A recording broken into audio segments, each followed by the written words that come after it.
Hey, welcome back. Right now, I've got the window cracked, there's a candle burning that smells like cedar and rain, and I'm wrapped in a blanket that's seen better days but still does the job.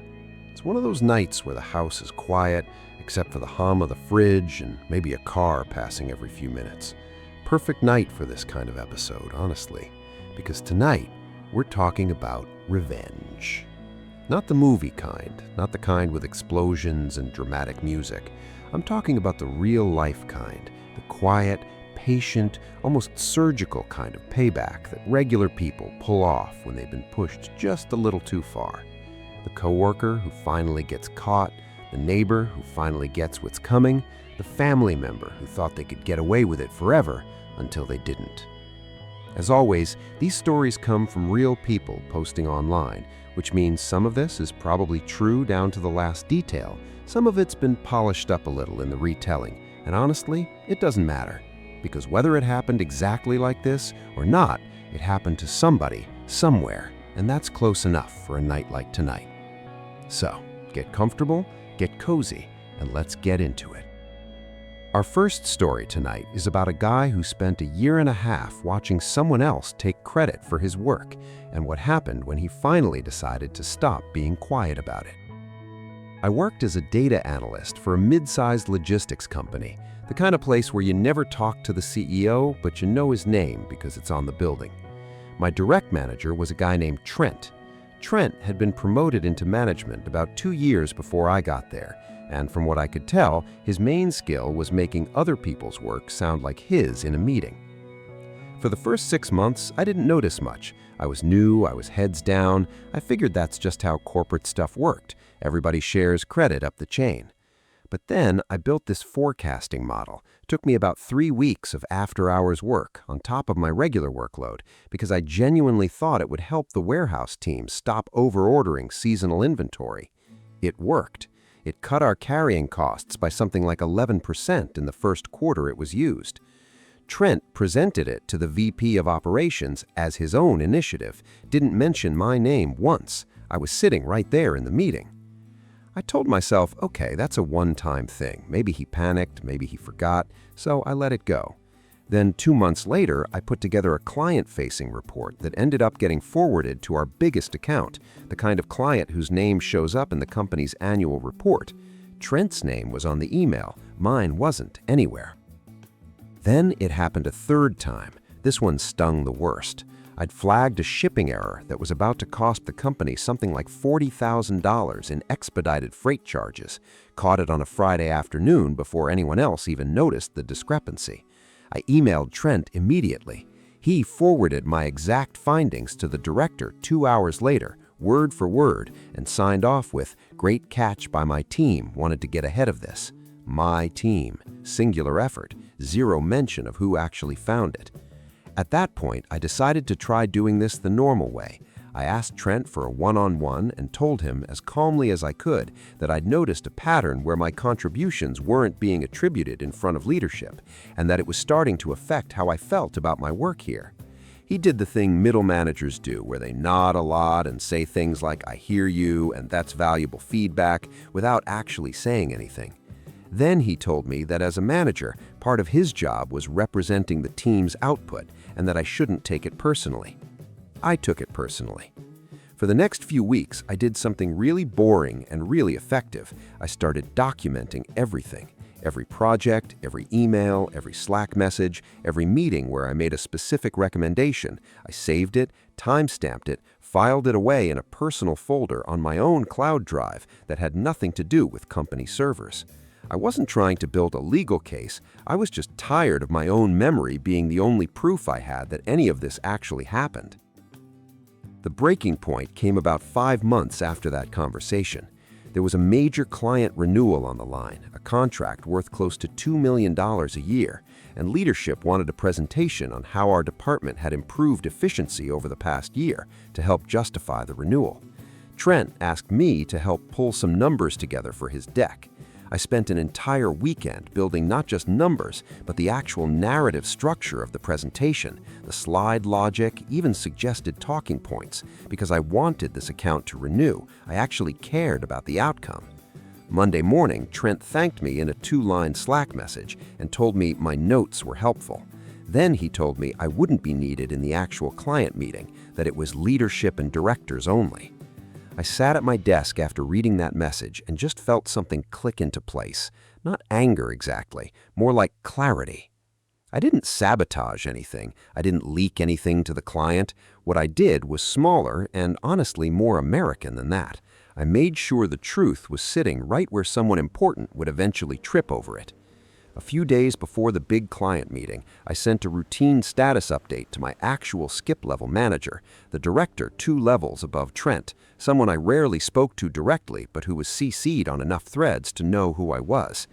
In that email, I laid out in plain and professional language my involvement in the forecasting model, the client report, the freight error catch, and the current renewal presentation, with links to my original documentation, timestamped included, framed simply as wanted to keep you looped in on some of the analytical work supporting this quarter's initiatives.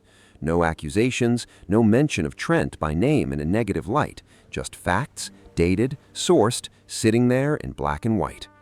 A few days later, the client renewal meeting happened. I wasn't in the room, but I heard through a coworker who was that the director had, at one point, specifically asked Trent to walk through the underlying analytical methodology behind the forecasting slide, since he'd apparently read up on it beforehand. Trent, by all accounts, fumbled it badly, couldn't explain his own presentation's core logic in front of the client and 2 directors. About a week after that, I got pulled into a meeting with the director, not Trent's meeting, mine. She said she'd been reviewing some of the recent project histories and wanted to understand my actual role on a few initiatives.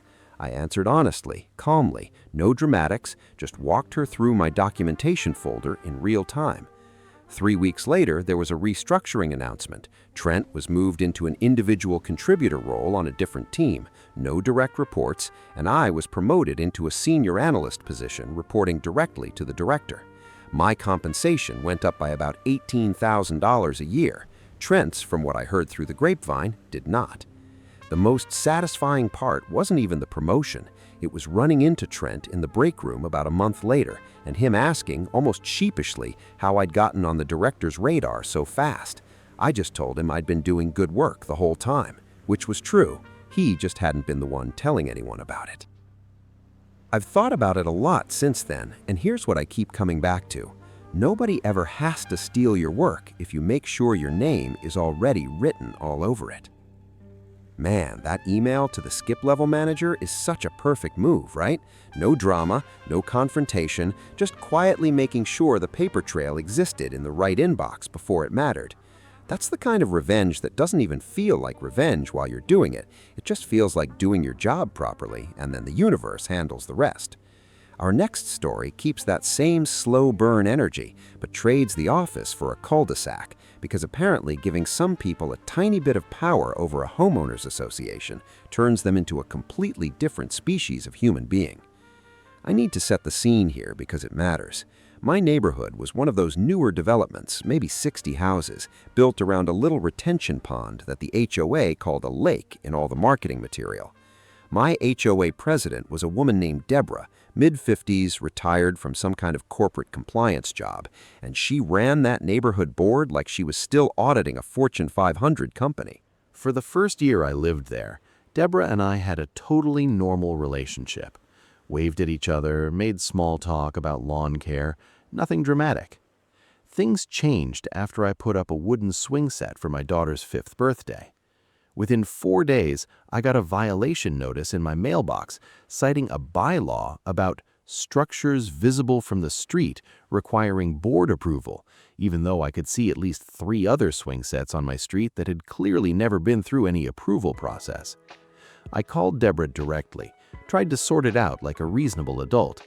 She informed me that the other swing sets had been grandfathered in before her tenure and that new installations required a formal application with a $25 processing fee and up to 30 days for board review. For a swing set. I paid the fee, submitted the paperwork, and waited the 30 days. During that window, Deborah drove past my house at least twice that I personally witnessed, slowing her car down to look at the swing set like it was a code violation in progress. Fine. Petty, but fine. I let that one go. 2 months later, I got a violation notice for a trash can being visible from the street on a non-collection day. My actual crime was that I'd rolled the can back at 19 hours after the truck came instead of the 12 hours specified in the bylaws because I'd had a late shift at work and forgot until the next morning. The letter used the phrase repeated disregard for community standards, even though this was again my first and only trash can violation.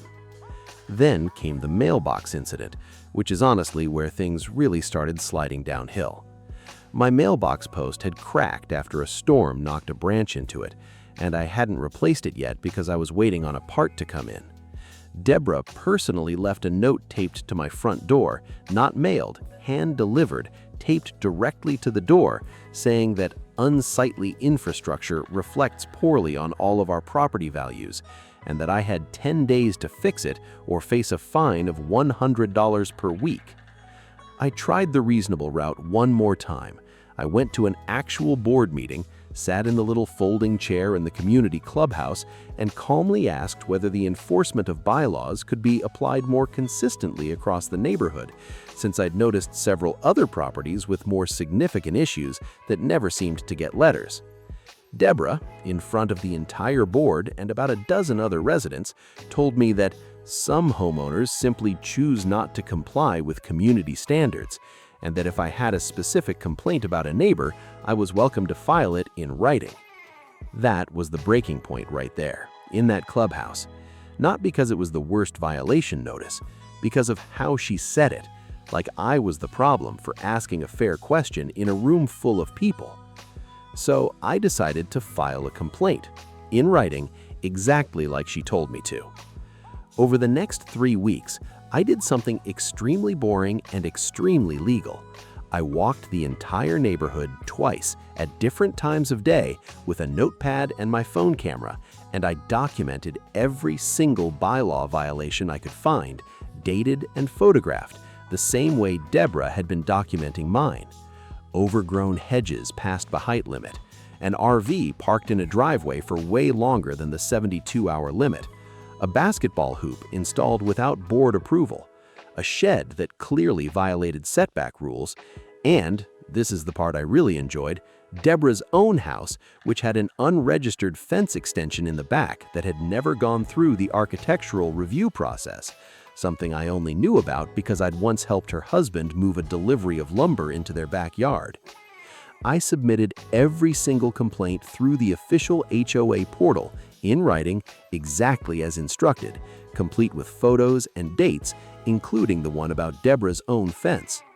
A few days later, the portal, which every homeowner had access to, showed a public log of open complaints and their status. Deborah's fence complaint sat there, visible to the entire neighborhood, right next to complaints about hedges and basketball hoops, with a timestamp that made it very clear this had come in after my public comments at the meeting. By the end of that week, a few other neighbors started reaching out to me privately, saying they'd had similar run-ins with Deborah over the years and had just been too tired to fight it. A couple of them started submitting their own complaints too, about things they'd noticed that never got flagged before. About a month after the original meeting, there was an emergency board session called specifically to address concerns about inconsistent bylaw enforcement, which is corporate speak for everyone is mad at Deborah now. I didn't even have to say much. The documented pattern spoke for itself, sitting there in the public portal for anyone to see, including 3 other board members who apparently had no idea about the fence. Deborah resigned from HOA president 6 weeks after that meeting. She still lives in the neighborhood, we still wave, but she's just a regular homeowner now, subject to the exact same 30-day review process as everybody else. Funny enough, somebody on the new board approved her fence about 2 months later, no fee even mentioned. My swing set, by the way, is still up. Nobody's said anything about it since. What I learned is that people who love rules only love them when the rules are pointed at somebody else. There's something so deeply satisfying in I filed it in writing exactly like you told me to, using someone's own systems against them without breaking one of their precious bylaws. That's the kind of revenge that doesn't even need anger behind it, just consistency and a really good memory for detail. Our last story tonight moves even closer to home, into family territory, because sometimes the person testing your patience the most isn't a coworker or a neighbor, it's someone who's supposed to love you unconditionally and who uses that fact like a weapon. This one is about my mother-in-law, Carol, and the 2 years leading up to my wedding. I want to say up front that my husband, Danny, is a genuinely good guy, and for most of our relationship, Carol was perfectly pleasant to me. Things shifted the moment we got engaged. I think some part of her had always imagined a very specific version of Danny's wedding with a very specific kind of bride, and I did not match the picture in her head. It started small, comments about my dress choice being brave for my body type, suggestions that our wedding date conflicted with some vague family tradition I'd never once heard mentioned in 3 years of dating Danny. Then it escalated into something more concrete. Carol started calling vendors directly without telling us, introducing herself as the mother of the groom handling the details and making changes to things we'd already booked. She switched our caterer's menu selections, she moved our seating chart around without asking. She even called our venue coordinator to ask about swapping our reception date to a weekend that worked better with her sister's schedule, a full 2 months after we'd already signed contracts and paid deposits. Danny and I tried talking to her about it together, calmly, as a united front, sitting at her kitchen table over coffee. We explained that we appreciated her excitement, but needed her to run things through us before contacting vendors directly. She cried, told us she just wanted to feel included, and promised to stop. She did not stop. 2 weeks later, she called our florist and requested an entirely different color palette, telling them it was a small family adjustment that we'd already agreed to. The florist, understandably confused, called me to confirm, and that's how I found out. The breaking point came about 10 weeks before the wedding. Carol hosted a family dinner and in front of both families announced that she'd be giving a surprise toast at the reception that she'd already written and wanted to read aloud to everyone right then as a preview. It was framed as a sweet, sentimental gesture, except the entire toast was actually a subtle, extended monologue about Danny's ex-girlfriend from college, someone Carol had adored, woven in as a story about the kind of partner Danny always deserved, clearly implying I was a downgrade, in front of my own parents at a dinner meant to celebrate our engagement. I smiled through it, didn't say a word that night, but something in me went very quiet and very calm. I didn't confront Carol directly again. Instead, I did something that felt almost boring in how simple it was. I quietly took over full control of every single vendor relationship, one at a time, without announcing it as some kind of power move.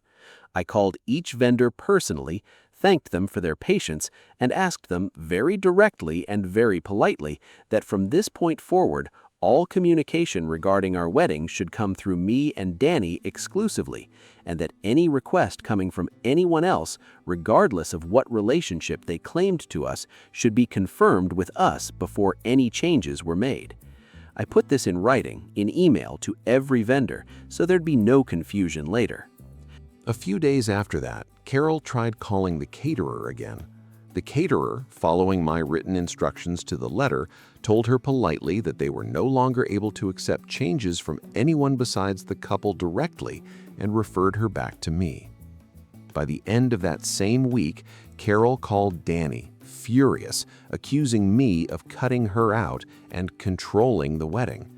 Danny, to his credit, told her calmly that we'd simply asked vendors to follow our actual wishes, and that if she wanted to be involved, she was welcome to share ideas with us directly, the same way any other guest would.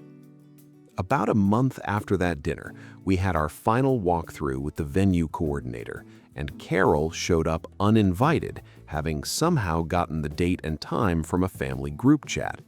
She tried, in front of the coordinator, to suggest last-minute changes to the seating arrangement, specifically moving Danny's ex-girlfriend's cousin, who happened to be a mutual friend, to a more prominent table near the head table.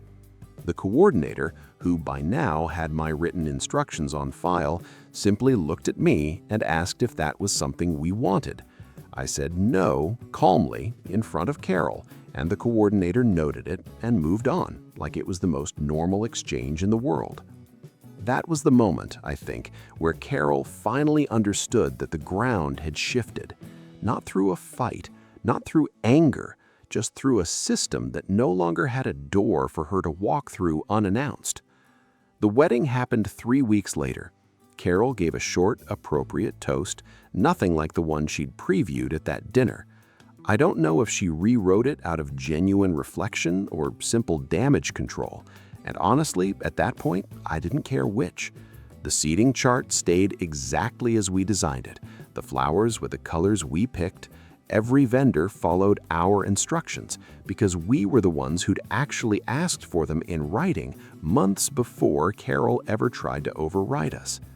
Things with Carol are still a little formal, even now, almost 2 years later. She's cordial at family events. She asks before she suggests things. I think some part of her still resents that she lost that particular battle. But the truth is, she lost it the moment she decided her preferences mattered more than ours, and we simply stopped giving her a channel to act on that belief. The best revenge I ever got wasn't a moment. It was a boundary that just quietly stayed in place after everyone stopped expecting it to. That story hits different because there's no dramatic blow-up in there anywhere, is there? Just a bride who got tired, made a few phone calls, put things in writing, and let a system do the work that a confrontation never could have. That's honestly true of every story tonight if you think about it. Nobody screamed, nobody burned anything down. They just stopped being quiet and let the truth catch up with people who've been counting on nobody ever checking. That's kind of the whole thing about revenge, isn't it? The stories that actually feel good in the end are never the loud ones. They're the patient ones. The person who kept the receipts. The person who followed the rules a little too well. The person who just quietly stopped covering for somebody else's bad behavior and let it stand there in the open for everyone to see. Trent got exposed by his own meeting. Deborah got caught by her own portal. Carol got boxed out by a paper trail nobody thought a bride would bother keeping. If there's a thread running through all three of these tonight, it's that the best kind of payback usually doesn't feel like revenge while you're doing it. It just feels like finally telling the truth out loud in a place where it can't be ignored anymore. Thanks for spending this hour with me. Get some rest, take care of yourself, and I'll see you next time for another one of these.